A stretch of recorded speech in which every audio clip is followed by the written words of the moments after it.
কি ব্যাপার, কিছু বলছেন? তোমার নাম কি মুসলিমা? হ্যাঁ, ওর নামে মুসলিমা। তো কি হয়েছে? তেমন কিছু না, আপনার মেয়েকে আমার ছেলে খুব ভালোবাসে, তাই বিয়ের কথাটা পাকা করতে এসছি। চুপ করেন। এটা আমার মেয়ে হবে কেন? এটা আমার ওয়াইফ।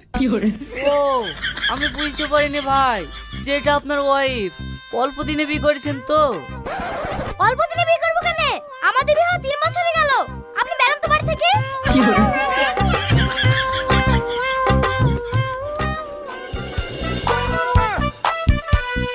আব্বা তাড়াতাড়ি চলে আসছে যে, বিদ্যার চিত রাগে হইলো তো। খবর তো তুই আমার সাথে কথা বলবি নি। তুই যার সাথে বিয়ে করবো বলিস সে তো চাচার বয়সের লোককে বিয়ে করে বসে আছে, আর সেই বাড়িতে তুই আমাকে অপমান হতে পারিস। ওর বিয়ে হয়ে গেছে। ওগো,